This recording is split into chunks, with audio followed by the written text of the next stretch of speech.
Shalom jemaat yang dikasihi dalam Tuhan.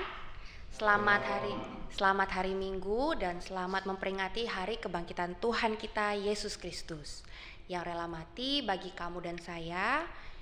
Ia sungguh baik. Mari kita pujikan Dia sungguh baik.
Mari kita datang dengan hati yang penuh syukur. Kita datang ke hadirat-Nya lebih dalam lagi. Mari kita memuji Sang Juru Selamat. Kita pujikan Yesus, Engkau Juru Selamatku.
Yesus kau juru selamat. Yesus engkau juru selamatku, dalam janji-Mu kemenanganku. Selamanya kan ku nyatakan besar setiamu Tuhan di hidupku. Katakan Yesus kau juru selamat kami. Yesus engkau juru selamatku, dalam janji-Mu kemenanganku. Selamanya kan ku nyatakan besar setiamu Tuhan di hidupku. Sekali lagi pujikan Yesus kau juru selamat kami. Yesus engkau juru selamatku, dalam janji-Mu kemenanganku. Selamanya kan ku nyatakan besar setiamu Tuhan di hidupku. Besar setiamu Tuhan, besar setiamu Tuhan, besar setiamu, besar setiamu Tuhan, besar setiamu Tuhan di hidupku.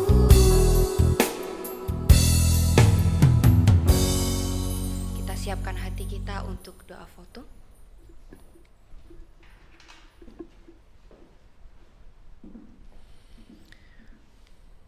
Baktian ini dimulai dalam tangan pengasihan Allah Tritunggal, Bapa, Putra, Roh Kudus. Hadir kasih setia, damai sejahtera dari awal sampai dengan akhir. Amin. Jemaat silakan duduk.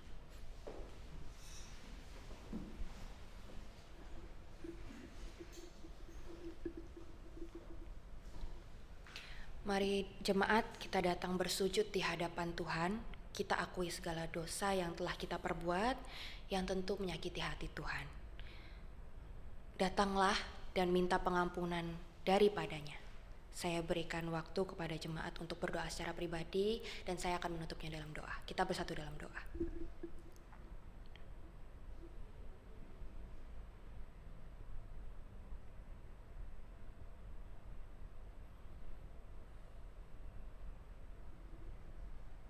Inilah kami Tuhan, anak-anak-Mu.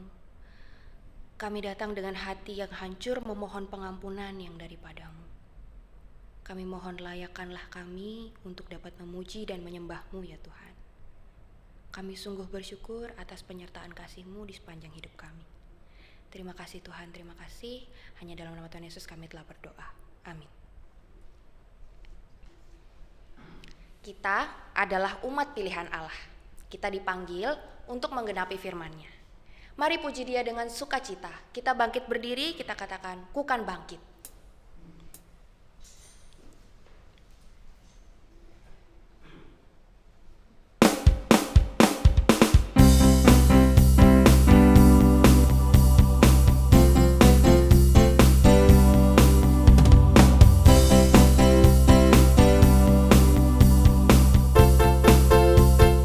Mari kita semua, mari kita semua,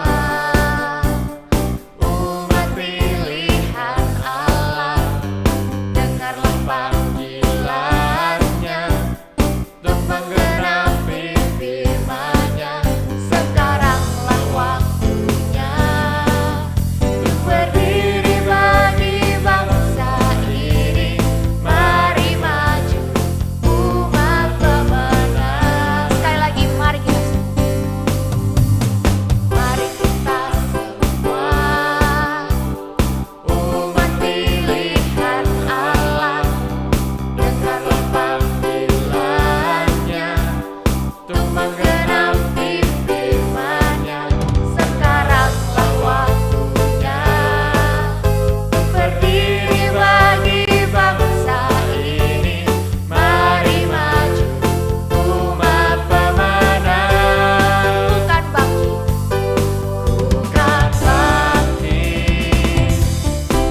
semua lidah mengaku Yesus Kristus dialah Tuhan, Raja segala raja. Dialah Raja. Sekali lagi kita angkat pujian ini dengan penuh sukacita.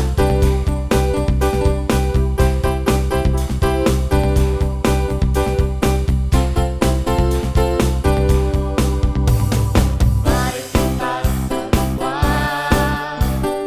umat pilihan Allah, dengarlah panggilannya untuk menggenapi firman-Nya. Sekaranglah waktunya berdiri bagi bangsa ini.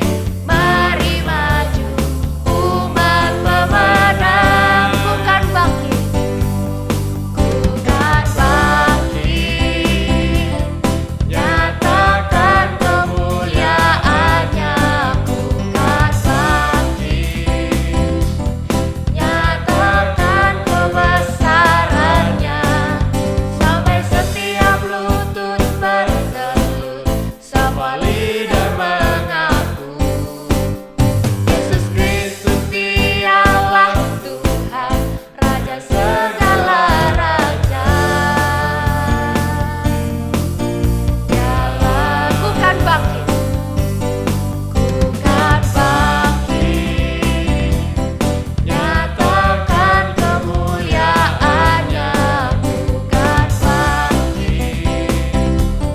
Nyatakan kebesaran, sampai setiap lutut bertelut, semua lidah mengaku Yesus Kristus adalah dialah Tuhan, Raja segala raja. Dialah Raja. Dialah Raja. Dialah Raja.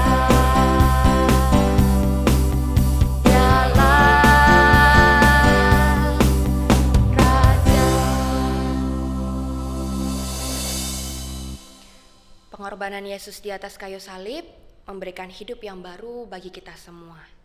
Darahnya menyucikan dan memulihkan hati kita. Dengan sungguh, mari angkat pujian karena salib-Mu.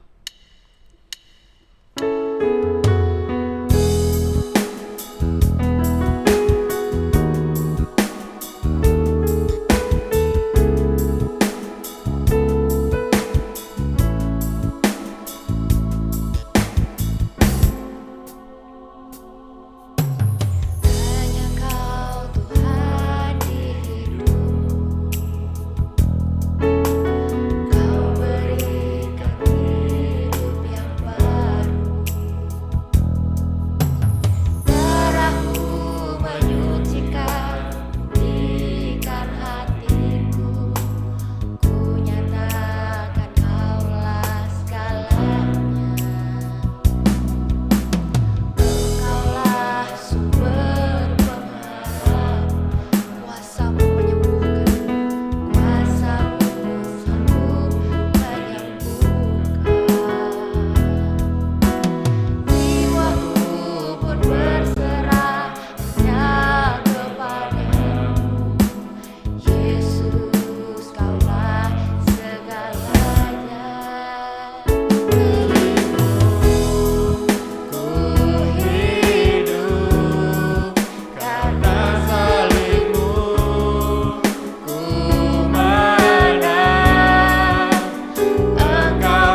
Mari saudara-saudara sehati dalam doa. Tuhan, terima kasih untuk waktu di mana Engkau memimpin kami di dalam sebagian dari ibadah ini. Sebagaimana Engkau memimpin kami dalam pujian dan doa, kiranya Engkau menyertai kami pula dalam pembacaan firman dan di dalam perenungannya. Tuhan, sertai yang berbicara, yang mendengarkan, sertai alat-alat yang kami pakai, internet yang kami gunakan, situasi baik di studio maupun di rumah pendengar masing-masing dalam waktu masing-masing, dan semuanya memuliakan Tuhan dan mengalirkan berkat bagi kami. Terima kasih, demi Yesus Kristus kami berdoa. Amin. Saudara yang pelayanan boleh duduk.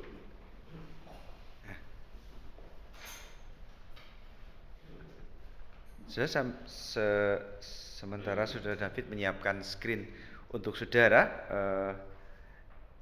saya akan mencoba untuk memaparkan satu dasar pemikiran Kristen yang itu menjadikan kita unggul di antara pemikiran lain, yaitu apa? Konsep kita, cara pandang kita tentang salib dan kemudian pada kebangkitan Kristus.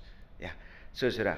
Nah, saya akan memulai renungan kita dengan pembacaan Matius 28 ayat pertama sampai dengan ayat yang ke-10. Ya. Kelihatan? Bisa lihat ya?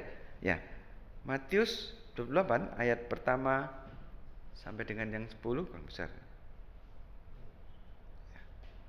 Oke, mari kita baca bersama-sama. Setelah hari saya baca ayat pertama, teman-teman yang studio baca ayat kedua, kalau gantian saudara. Begini, firman Tuhan mengatakan demikian: setelah hari Sabat lewat, menjelang menyingsingnya fajar pada hari pertama minggu itu, pergilah Maria Magdalena dan Maria yang lain menengok kubur itu. Silakan.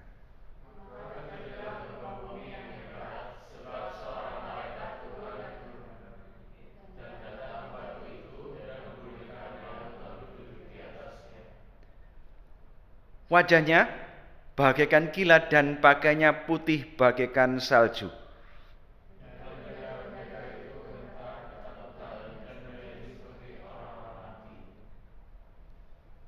Akan tetapi malaikat itu berkata kepada perempuan-perempuan itu, "Janganlah kamu takut, sebab aku tahu kamu mencari Yesus yang disalibkan itu." Silakan.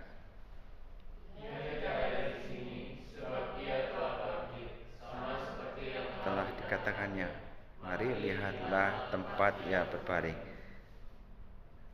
Dan segeralah pergi dan katakanlah kepada murid-muridnya bahwa ia telah bangkit dari antara orang mati.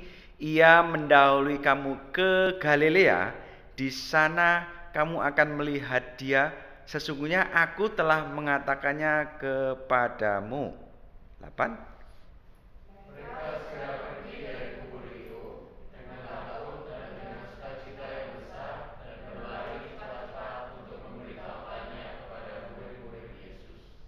Tiba-tiba Yesus berjumpa dengan mereka dan berkata, "Salam bagimu."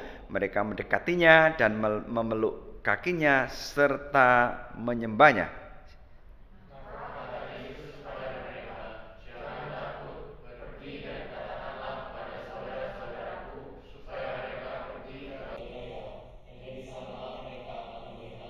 Nah, saudara-saudara, ini awal sekali dari peristiwa kebangkitan itu. Dan kemudian peristiwa kebangkitan itu dibuktikan oleh banyak hal ya. Yang pertama, saksi-saksi pertama ini, wanita-wanita ini, lalu berulang-ulang Yesus menyatakan dirinya melalui apa yang disebut sebagai menyatakan diri, penampakan begitu ya. Lalu ketemu di sana sama siapa, termasuk pada waktu Thomas disuruh untuk mencucukkan tangannya ke lubang tangan Yesus. Lalu kemudian mungkin harusnya itu puncaknya itu pada waktu Yesus naik ke surga. Tapi kalau puncak itu dalam arti klimaks pengajarannya itu sama seperti yang dikatakan Yesus di bagian ayat ini. Maka kata Yesus kepada mereka, jangan takut, pergi dan katakanlah kepada saudara-saudaraku supaya mereka pergi ke mana? Galilea, dan di sanalah mereka akan melihat aku. Saya udah ngomong ya, berulang-ulang, Galilea itu satu tempat di utara, itu mendekati Syria ya, mungkin sebagian sudah masuk wilayah Syria.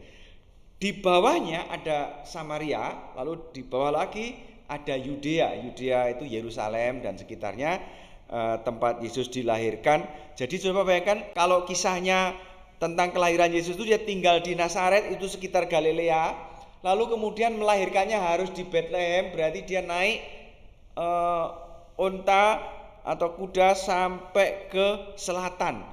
Jadi orang hamil tua perjalanan ke selatan. Lah di Galilea itu juga Yesus panggil murid-murid yang pertama. Lalu kemudian di Galilea itu juga Yesus pernah diusir. Loh, siapa ini? Orang Galilea kok baca-baca ini memangnya siapa? Diragukan pada waktu membaca Alkitab. Di Galilea itu juga satu perintah dikatakan Yesus kepada murid-muridnya, terutama kepada Simon, jadilah penjala manusia ya. Kamu menjala ikan tapi akan kujadikan penjala manusia. Nah, kemudian Saudara, bagian ini berkata, jangan takut, pergi katakan kepada saudara-saudaraku supaya mereka pergi ke Galilea. Kapan ini ditepati? Ini ditepati pada waktu Petrus ke Galilea, lalu cari ikan seperti profesinya yang lalu sebelum dipanggil menjadi murid Yesus. Lalu Yesus menampakkan diri kepadanya, lalu kemudian suruh menjala, dapat ikan, dan kemudian mereka bercakap-cakap, Simon anak Yohanes, apakah engkau mengasihi aku? Terus Simon menjawab, engkau tahu bahwa aku mengasihi engkau, perintah gembalakanlah domba-dombaku. Nah saudara-saudara, ada banyak hal yang besar yang timbul dari peristiwa-peristiwa kebangkitan ini. Kebangkitan yang kemudian disusul dengan pernyataan bahwa dia bangkit. Yang pertama, saudara, penyaliban Yesus itu satu fakta yang diakui oleh dunia.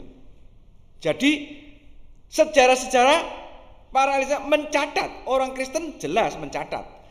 Saksinya banyak, murid-muridnya. Kalau murid Yesus itu dibagi menjadi beberapa level. Yang pertama, murid yang paling dekat itu mungkin Yohanes muda, ya. Lalu kemudian ada 3 orang yang agak dekat juga, levelnya agak menjauh, itu 3 orang, Yohanes, Yakobus, Petrus. Lalu kemudian lebih luas lagi, 12 itu lebih dekat, cuma masih dekat yang 3 orang, ya. Lalu kemudian lebih jauh lagi ada kelompok 70, itu yang diusir 2 orang, diutus untuk melakukan perjalanan 2 orang memberitakan Injil, membuat mujizat dan lain-lain. Jadi sudah dari kelompok 1 paling dekat nih Yohanes, lalu kemudian kelompok 3 Yohanes, Yakobus, Petrus, lalu kemudian kelompok 12 Rasul, kelompok 70, dan di luar kelompok 70 itu ada kelompok 5.000 orang lebih yang makan 5 roti 2 ikan. Saudara, semua murid Yesus mengikuti enggak semua kesengsaraan dan beritanya, termasuk masuk Yerusalem itu kemudian dibentangkan jubah-jubah dan daun palem. Itu sebabnya minggu sebelum Paskah itu disebut Minggu Palem atau Minggu Palma, ya. Nah, itu minggu di mana Yesus masuk Yerusalem, keledainya nginjak jubah-jubah dan daun palma. Lalu kemudian masuk peristiwa perjamuan terakhir, ya. Perjamuan terakhir itu termasuk, sebetulnya perjamuan terakhir itu mereka itu Paskah itu kan termasuk pertama-tama nilai awalnya itu kan merayakan kebebasan Israel dari tanah Mesir. Nah, mereka mengatakan bahwa Tuhan itu melindungi mereka setelah Paskah itu. Dalam rangka peringatan itu, mereka menciptakan satu tradisi duduk yang saling bersandar, melingkar, dan murid-murid itu kalau saudara lihat lukisannya Leonardo da Vinci tentang malam terakhir, ya, perjamuan terakhir itu ya, perjamuan terakhir itu nggak terlalu benar, itu kurang bersandar, itu harusnya itu saling bersandar satu sama lain. Itu untuk memperingati kebebasan, bahwa mereka ingin mengatakan kami ini duduk sangat santai, kalau ada musuh kami pasti mati, tapi kami yakin percaya Tuhan yang menyelamatkan Israel dari tanah Mesir itu pula yang melindungi kami, sehingga hari ini kami tetap dilindungi sekalipun kami duduk seperti ini, duduk seolah-olah nggak ada musuh. Ya, itu perjamuan terakhir. Lalu kemudian dia bergumul di Getsemani, ditangkap. Nah, murid-muridnya itu mengikuti acara-acara yang dia lewati ketika dia harus mengikuti jalan salib, disiksa, diadili, lalu kemudian mungkin murid-murid pula itu yang berbaur, dan mungkin sebagian sudah menjadi murtadin, sudah murtad karena meneriakkan kata-kata salibkan dia, salibkan dia. Jadi mungkin saja orang-orang yang dulu merasakan 5 roti dan 2 ikan itu pula yang kemudian meneriakkan kata salibkan dia, salibkan dia. Saudara-saudara, sudah tahu saya membuat satu podcast tapi belum sempat saya terbitkan. Kemarin waktu di Pantai Sendiki itu gelombangnya kan gede kan, menyusul lalu brrr gitu, lalu kemudian itu menciptakan satu pasir yang luas, dinding-dinding daratan yang dihempas itu hanyut, lalu kemudian pasirnya itu rata kena gelombang. Nah, gelombang-gelombang yang sebesar itu bisa mematahkan batu karang yang rapuh, dan tertinggal batu karang yang kokoh yang tertinggal. Saudara, saya bilang begini, saudara, gelombang-gelombang ini ya silih berganti, dan itu meruntuhkan tembok-tembok yang kokoh, karang-karang daratan yang kokoh sekalipun. Itu seperti teriakan-teriakan orang-orang ya yang mengatakan salibkan dia, dan akhirnya tembok kejujuran Pilatus itu runtuh, dan dia cuci tangan dan menyerahkan Yesus untuk diadili. Mirip-mirip kondisi Indonesia ya. Jadi saudara-saudara, tekanan publik yang bertubi-tubi itu bisa menciptakan dalam tanda petik kebenaran baru, keputusan baru, vonis baru, keadilan baru. Nah, tapi saudara, saya cuma ingin meyakini kalau muridnya 5.000 dan itu bercampur dengan orang-orang yang mengatakan salibkan dia, mungkin jumlahnya aja jauh dari itu. Dan mereka menyaksikan proses bagaimana Yesus itu diputuskan untuk disalib, dan mereka ketika sejarah dibacakan mereka mengatakan kamilah yang berteriak salibkan dia. Kami saksi awalnya keputusan itu. Lalu ketika dia memanggul, ada banyak orang yang mengikuti, wanita-wanita mengikuti, sampai kemudian dia dibentangkan di kayu. Kalau bahasa Jawa itu kayu penteng, kayu yang dibentangkan ya, salib itu ya. Dan itu disaksikan oleh penjahat kiri kanan, tentara-tentara yang menyaksikannya. Dan dengan demikian ada begitu banyak orang yang menyaksikan penyaliban ini, sehingga pertama-tama salib itu betul-betul nyata, kematiannya itu betul-betul nyata. Kemudian seorang penulis bernama Yosefus itu sejarawan Yahudi, itu menuliskan bahwa memang ada Yesus yang kemudian diperlakukan seperti demikian.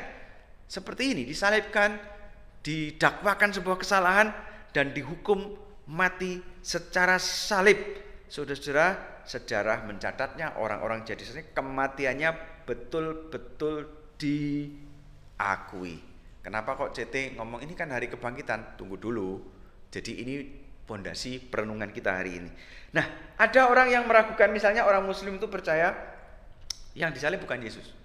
Yang disalib itu orang yang diserupakan itu dimirip-miripkan. Lalu kemudian ada ahli-ahli teologi Muslim yang mengatakan yang diserupakan itu Yudas. Jadi Yudas dibuatnya wajahnya mirip Yesus, yang ditangkap dan disalib itu Yudas. Dan yang kemudian Yesus itu dibebaskan, lalu ada yang mengatakan diangkat naik ke surga lah, apalah begitu ya. Nah, tetapi kita percaya salib itu disaksikan begitu banyak, sehingga salib itu, kalau Yudas yang disalib, bisakah dia mengatakan begini, ke dalam tanganmu kuserahkan nyawaku? Bisa? Dia tidak punya otoritas atas nyawanya sendiri.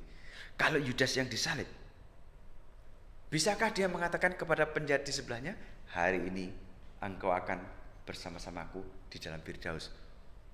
Malah mungkin akan, kalau Yudas yang disalib, dia akan ngomong sama sebelahnya, woi, entar lagi kita masuk neraka.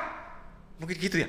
Tapi dia ngomong, hari ini engkau bersama-sama aku di dalam Firdaus. Semua bukti bahwa semua yang fakta ini mengeliminasi kemungkinan bahwa Yesus ketukar ya pada waktu disalib. Jadi kita menolak. Orang Kristen, orang Muslim mungkin mempercayai ini sebagian, tapi orang Kristen, fakta-fakta membuktikan tidak mungkin Kristen meragukan acara penyaliban itu. Terlalu banyak saksi, terlalu banyak bukti. Nah, saudara, bagaimana kalau Yesus itu disalib dan mati begitu saja tanpa mengalami kebangkitan? Saudara, yang pertama, kita ini termasuk orang yang putus asa. Yang pertama, Yesus yang menjadi harapan kita ternyata mati dan hilang dalam sejarah. Itu yang pertama. Yang kedua, kita meragukan kualitas pengorbanan, nilai dari pengorbanan Yesus di atas kayu salib. Betulkah cukup untuk seluruh dunia? Betulkah cukup bisa menebus semua orang percaya di muka bumi? Kalau dia sendiri ternyata mati dan tidak bisa bangkit. Loh, dan dia sendiri mati. Maka kemudian kita meragukan, kenapa? Dia tidak bisa bangkit, paling dia manusia doang. Kalau manusia itu baik, sebaik-baiknya manusia paling cuma bisa menebus satu orang sebagai ganti satu orang. Berarti yang diselamatkan oleh pengorbanan kemungkinan cuma satu orang. Tapi begitu dia bangkit, dia menunjukkan sisi lain dari dirinya, bahwa dia adalah ilahi, dan itu membuktikan korban Kristus di atas kayu salib nilainya luar biasa tinggi, cukup bahkan kalau ada 10 dunia sekalipun. Tapi memang darah itu dicurahkan hanya untuk kita yang percaya. Karena apa? Kalau darah itu dicurahkan untuk orang-orang yang tidak percaya sekalipun, lah kok mereka mestinya kan ya masuk surga, tapi ternyata mereka tidak. Berarti mereka memang tidak ditebus. Ya, nah saudara, ini cuma membuktikan bahwa kebangkitan Kristus itu memberikan satu nilai lebih, dan ketidakbangkitannya tanda-tanda kalau dia tidak bangkit, kita meragukan harapan kita itu punah. Yang kedua, kurban itu nilainya juga diragukan, termasuk keilahiannya juga diragukan. Jadi bahwa Kristus itu bangkit, maka kemudian kita yakin percaya nilai kurbannya cukup untuk seluruh orang percaya, bahkan seluruh dunia mungkin sekalipun. Dan dengan cara seperti itu maka kita mempunyai kemungkinan untuk dihidupkan. Dihidupkan itu bukan dalam pengertian mati secara jasmani, bukan, tetapi kita ini dihidupkan di dalam pengertian diberi kemungkinan untuk masuk surga, diberi status sebagai orang percaya. Ya, kita dulu mati rohani, tapi kemudian kebangkitan Kristus itu membuktikan nilainya yang tinggi, cukup untuk kita punya bagian di dalamnya, dan memberi kesempatan kita untuk dibangkitkan juga, diberi keselamatan juga. Jadi kebangkitan Kristus itu pertama-tama membangkitkan harapan kita untuk diselamatkan. Ya, kalau harapan tok tapi kita tidak ambil bagian di dalamnya, tidak pernah terima Kristus sebagai juru selamat pribadi, maka kita juga tidak punya kemungkinan. Tapi ini harapannya ada. Yang kedua, kebangkitan Kristus itu bukan yang memberikan harapan, tapi memberikan jaminan bahwa setiap orang yang percaya, saudara ingat enggak yang kita kan semuanya sudah diinjili gitu ya. Ingat yang jabatan tangan Romawi yang saling memegang itu ya. Itu kan selalu ada perkataan kalau kita manusia itu suatu saat akan lepas dan jatuh. Ya, tetapi Allah yang setia, dia tidak akan pernah melepaskan, dia janji memegang sampai selama-lamanya. Saudara, kebangkitan Kristus yang membuktikan dia ilahi, membuktikan juga kepada kita, memberikan jaminan bahwa janji itu betul-betul bisa dilakukan, dipenuhi oleh Yesus. Lah kalau dia mati, bagaimana dia mau pegang kita? Dia sendiri mati, tapi bahwa dia hidup, yang membuktikan dia bisa memegang kita. Dengan demikian, maka ketika kita percaya Kristus sebagai juru selamat pribadi, maka tangan itu melindungi kita, menuntun kita, membentengi sedemikian rupa sehingga kita bisa jatuh dalam dosa tetapi tidak pernah kehilangan keselamatan, tidak pernah kehilangan iman kita. Itu yang disebut di dalam doktrin gereja sebagai ketekunan orang-orang kudus. Orang-orang kudus itu akan tekun memegang imannya sampai akhir kesudahannya. Berdasarkan apa? Berdasarkan Kristus yang memegang dia. Karena kalau kita menjalani hidup sendiri, kita pasti murtad kalau mengandalkan kekuatan kita. Tapi kalau mengandalkan tangan Kristus yang menyalakan terus iman kita, memberikan pengertian secara kudus terus menerus dan memegang kita sedemikian rupa, maka kita akan melangkah sampai kepada tujuannya. Betul-betul dijamin masuk surga. Amin. Seneng lihat bagian ini. Nah, ini beda dengan orang-orang yang kita sebut kemarin dalam diskusi mobil, orang-orang Armenia. Orang-orang Armenia begitu dia jatuh dalam dosa, dia kehilangan keselamatan, imannya runtuh. Dia percaya lagi, dia jadi umat keselamatan lagi. Dia jatuh dalam dosa, dia runtuh lagi. Nah, kita yang berpegang teguh kepada Alkitab, mempercayai Yesus yang bangkit itu pula membuktikan kemampuannya untuk memenuhi janjinya, memegang kita sampai kepada akhir zaman. Ya, dengan demikian dia bukan hanya bisa membangkitkan harapan kita, tetapi membangkitkan konsistensi kita. Tadi membangkitkan harapan, kita ada kemungkinan diselamatkan, tapi kita yang percaya Kristus bukan hanya dibangkitkan secara harapan, tapi punya konsistensi secara iman. Orang-orang lain yang tidak percaya, mereka merasa tidak punya konsistensi. Kita yang percaya Kristus memegang, kita percaya kebangkitan itu jaminan dari konsistensi kita. Ya, nah dengan demikian saudara, bukan hanya ini. Tadi membangkitkan harapan, membangkitkan konsistensi, sekarang saudara, membangkitkan daya juang. Apa maksudnya itu JT?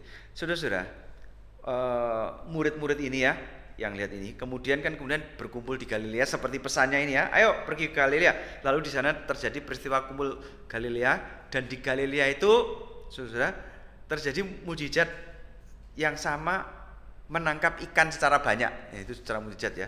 Lalu kemudian mujizat yang lainnya adalah diampuninya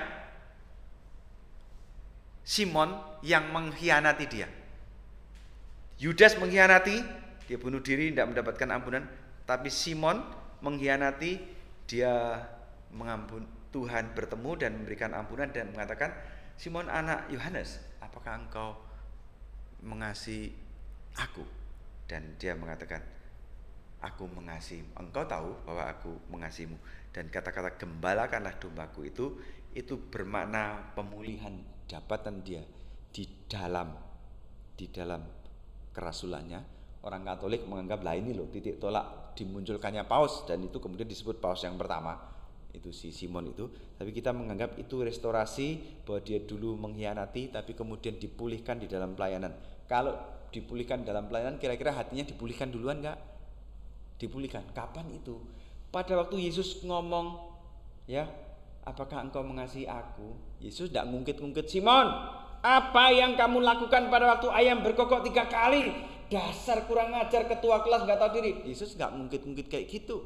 Tapi Yesus langsung, Simon, apakah engkau mengasihi aku? Dan itu artinya Yesus melupakan dosa yang lama, mengambil step yang kedua. Apa? Gembalakanlah domba-dombaku. Tetapi titik tumpunya adalah, apakah engkau mengasihi aku? Dan Simon jawab, engkau tahu aku mengasihimu. Tidak ada yang tersembunyi dari Tuhan. Dan itulah yang kemudian membuat Simon direstorasi. Yang direstorasi Simon saja? Oh tidak. Si Thomas tukang ragu itu, dia bilang, kalau aku tidak mencucukkan tanganku ke dalam lukanya, aku tidak mau percaya bahwa dia bangkit. Karena memang kebangkitan itu bukan sesuatu yang bisa dipercaya. Di kalangan orang Yahudi sendiri ada satu sekte atau aliran yang disebut Saduki. Sadukais ini mempercayai bahwa orang-orang itu tidak akan ada namanya kebangkitan. Itu ketika ngomong-ngomong sama Yesus, menjebak Yesus. Maka pertanyaannya itu, Yesus, kalau memang nanti kita bangkit dari antara orang mati, lalu naik ke surga, ada cerita begini, ada yang menikah, meninggal, lalu kemudian yang menikahi istri ini adiknya menikah lagi, lalu kemudian meninggal lagi, lalu adiknya. Nah, memang orang Yahudi itu punya tradisi, kalau ada 5 bersaudara laki-laki semua, lalu yang pertama ini menikah, belum punya anak meninggal, maka adiknya wajib untuk menikahi cece iparnya ini sampai dia memberikan satu keturunan laki-laki setidak-tidaknya sebagai penerus. Nanti anak yang lahir ini dianggap anak yang pertama, anak yang meninggal itu. Lah ini kalau kemudian ini juga meninggal, diserahkan adik selanjutnya tanggung jawab untuk memberikan keturunan kepada cece iparnya begitu. Itu semacam kisah di dalam Perjanjian Lama, ada ingat? Yehuda dan anak-anaknya, menantunya namanya Tamar ya. Nah itu kira-kira seperti itu. Lalu Saduki ngomong, nanti yang kalau memang ada kebangkitan, siapa yang nanti jadi suaminya dia? Wong ini suaminya. Lalu Yesus ngomong, di surga tuh tidak ada kawin mengawinkan, kita tuh kayak malaikat. Nah itu konsep surga kita ya. Kalau surga yang lainnya punya bidadari apa gitu ya, itu jangan, itu terserah mereka, jangan diutik-utik ya, itu iman mereka. Tapi ini membuktikan bahwa kebangkitan itu sesuatu yang tidak bisa dipercaya. Orang Yahudi aliran Saduki tidak mempercayainya, dan kemudian Thomas meragukannya. Kalau tidak tak cocokkan tanganku, tidak mau percaya. Dan ketika Yesus menampakkan diri dan ada Thomas, ayo mana tanganmu? Ini lubangnya. Untuk menunjukkan bahwa Thomas pun dibangkitkan. Daya juangnya dibangkitkan. Siapa lagi? Saudara, orang-orang ini kemudian menjadi rasul-rasul yang gagah berani. Simon itu orang yang paling penakut. Siapa yang mengkhianati Yesus dengan ketakutannya terhadap orang banyak? Simon yang menyangkal 3 kali itu. Tapi kemudian melihat kebangkitan ini, dia menjadi orang yang gagah berani. Dan di dalam Kisah Rasul dia khotbah, 3.000 orang bertobat. Dia masuk keluar penjara dan dilarang untuk memberitakan Yesus. Tetapi dia mengatakan, silakan putuskan apakah taat kepada manusia atau taat kepada Allah. Perkataan luar biasa ini datang dari seorang pengkhianat. Jadi kebangkitan Kristus juga mengubah orang, membangkitkan daya juang orang-orang ini ya. Daya juang Simon dan kawan-kawan, sehingga menjadi orang yang gagah berani, bukan hanya berani melayani, tapi berani menempuh seluruh tanggung jawab pelayanan. Bahkan sampai Simon itu pada akhir masa hidupnya, waktu kerusuhan Roma, dari kota Roma itu dibakar dan kemudian disebarkan isu yang bakar orang-orang Kristen.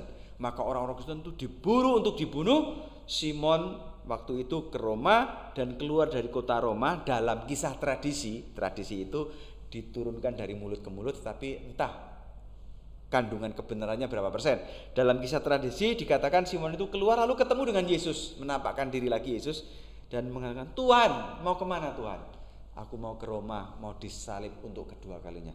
Loh kenapa? Karena kamu sendiri melarikan diri. Siapa yang akan bertanggung jawab atas umat yang dikejar-kejar ini? Artinya siapa yang mau menggembalakan mereka itu? Bukankah Simon ini dulunya itu ngomong gembalakanlah dombaku, ya, tapi kemudian dia melarikan diri. Dia ketemu Yesus, dia ngomong gitu. Lalu si Simon ngomong, sudah Tuhan, jangan, aku saja yang berangkat. Dia berangkat ke Roma, lalu kemudian juga di Roma akhirnya tertangkap dan dia disalib. Dia mengatakan, aku enggak layak disalib seperti Yesus, balikkan salibku. Maka kemudian dengan kepala di bawah, berdasarkan tradisi ya. Lalu kemudian kalau enggak salah Andreas juga, disalib dengan cara salibnya itu miring. Kalau biasanya ini tiang lalu kemudian melintang, ini semacam silang begini ya. Nah, Andreas juga disilang secara terbaik. Paulus mati dipenggal kepalanya. Kabarnya Thomas juga mati syahid di India. Lalu ada yang sampai di mana. Seluruh murid Yesus dalam catatan tradisi itu menyerahkan nyawanya dengan gagah berani memberikan untuk perjuangan memberitakan Injil. Mati syahid semuanya kecuali Yohanes. Yohanes dibiarkan mati sampai tua dan kemudian menerima penglihatan kitab Wahyu. Dari mana keberanian ini? Dibangkitkan oleh fakta bahwa Yesus bangkit dari antara orang mati. Dia betul-betul bukan sekedar nabi yang bisa bikin mujizat, tapi dia sendiri bisa membangkitkan kita, memberikan jaminan dia juga bisa menyelamatkan kita, membimbing kita, membangkitkan semangat kita. Saya tahu Anda sudah dibangkitkan secara harapan. Saya tahu Anda sudah dibangkitkan secara konsistensi karena Anda sudah percaya Kristus. Saya juga tahu Anda menerima kabar kebangkitan, semangat dan daya juang seperti rasul-rasul berdasarkan kebangkitan Kristus. Cuma saya tidak tahu apakah saudara mau bangkit dalam hal ini, menggebu-gebu, melayani begitu rupa, mengorbankan begitu rupa, bahkan kalau nyawa sekalipun. Luar biasa ya, kebangkitan ini efeknya luar biasa. Seluruh dunia digarami oleh Kristen, tetapi Kristen sendiri digarami, dihidupkan semuanya oleh kebangkitan Kristus. Mari kita berdoa. Terima kasih Tuhan untuk pembacaan firman hari ini. Kiranya menuntun kami untuk makin hari makin setia di hadapan Tuhan. Bangkitkan kami bukan hanya harapan. Bangkitkan kami bukan hanya kami bangkit untuk memperoleh keselamatan, menjadi orang percaya, dari orang mati rohani menjadi hidup menerima Injil, tapi bangkitkan pula semangat kami untuk mengasihi Tuhan, berjuang di ladang Tuhan. Terima kasih, demi Yesus Kristus kami berdoa. Amin. Tuhan berkati.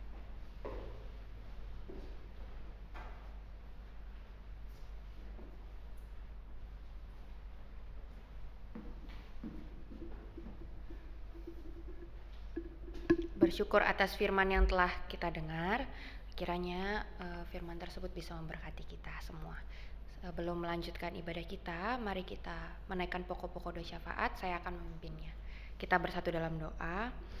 Tuhan, terima kasih karena hari ini kami dapat berkumpul bersama di sini untuk beribadah, menyembah, dan memuji dan mendengarkan firman-Mu. Kini kami datang bersatu hati untuk menaikkan pokok-pokok doa syafaat kami. Yang pertama, kami ingin mendoakan pergumulan pribadi dari setiap jemaat. Tuhan yang paling mengenal setiap kami, Tuhan. Mungkin ada pergumulan pada studi, pada pekerjaan, usaha, atau mungkin kesehatan. Kiranya Tuhan yang mau memberkati setiap masing-masing dari kami, menyertai hidup kami, dan kiranya dalam menghadapi pergumulan tersebut kami tetap berpegang pada iman yang teguh kepada Tuhan saja. Selanjutnya kami ingin mendoakan untuk perayaan Paskah yang dilaksanakan hari ini. Kiranya Tuhan memberkati agar ibadah-ibadah yang dilangsungkan bisa berjalan dengan lancar, aman, dan kiranya banyak juga yang menjadi percaya kepadamu ya Tuhan dan menerima juru selamat. Selanjutnya kami ingin mendoakan untuk bangsa dan negara kami, bangsa Indonesia ini. Kiranya Tuhan memberkati keadaannya yang berangsur perlahan-lahan membaik. Kami sungguh bersyukur Tuhan. Kiranya mengenai COVID-19 ini bisa segera mereda, penyebaran pemerataan vaksinasi, dan kiranya penyebaran juga bisa berkurang. Tuhan juga memberkati kiranya anak-anak Tuhan yang duduk di kursi pemerintahan agar bisa berkontribusi dan memberikan yang terbaik. Kami juga mendoakan untuk pemerintahan kami ya Tuhan di Indonesia ini, sertai dan kiranya bisa membawa Indonesia menjadi lebih baik lagi. Terima kasih Tuhan, inilah pokok doa syafaat kami. Kami tahu doa ini jauh dari sempurna, tapi biarlah Tuhan yang menjawab sesuai waktu dan kehendak Tuhan. Hanya dalam nama Tuhan Yesus kami telah berdoa. Amin. Mari kita bangkit berdiri, kita akan mengikrarkan pengakuan iman kita, pengakuan iman rasuli. 2, 3. Aku percaya kepada Allah, Bapa yang Maha Kuasa, Khalik langit dan bumi, dan kepada Yesus Kristus, Anaknya yang tunggal Tuhan kita, yang dikandung daripada Roh Kudus, lahir dari anak darah Maria, yang menderita sengsara di bawah pemerintahan Pontius Pilatus, disalibkan, mati, dan dikuburkan, turun dalam kerajaan maut. Pada hari yang ketiga, bangkit pula dari antara orang mati, naik ke surga, duduk di sebelah kanan Allah, Bapa yang Maha Kuasa, dan dari sana Ia akan datang untuk menghakimi orang yang hidup dan yang mati. Aku percaya kepada Roh Kudus, gereja yang kudus dan am, persekutuan orang kudus, pengampunan dosa, bangkitan orang mati, dan hidup yang kekal. Amin. Bapa, terima kasih.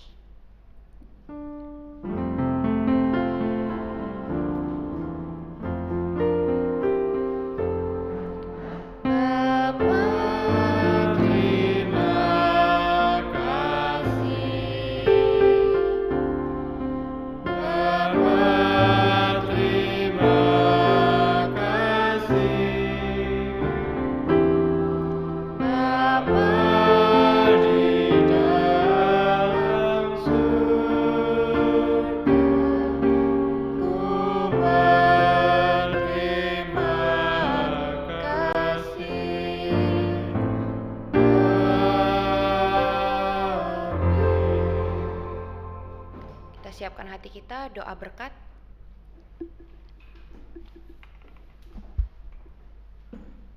Saudara-saudara, arahkan hatimu kepada Allah, terimalah berkat-Nya.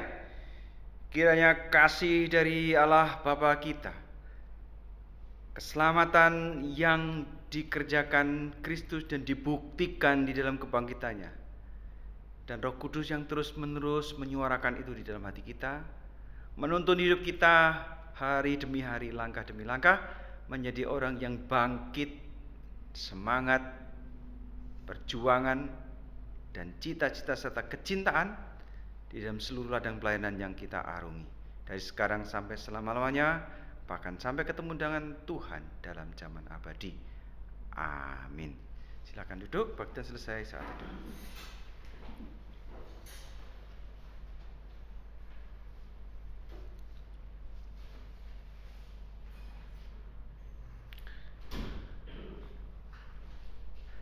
Selamat pagi saudara, selamat hari Paskah ya.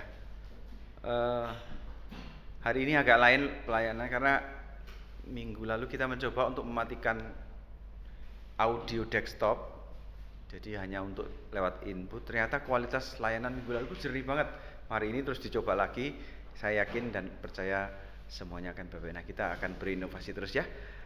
Selamat Paskah untuk saudara. Lalu kemudian kita juga jangan lupa untuk ini, mungkin corona sudah mereda, varian Omikron sudah mulai hilang, tapi mungkin ada varian-varian lain, masih tetap waspada ya, jangan lengah.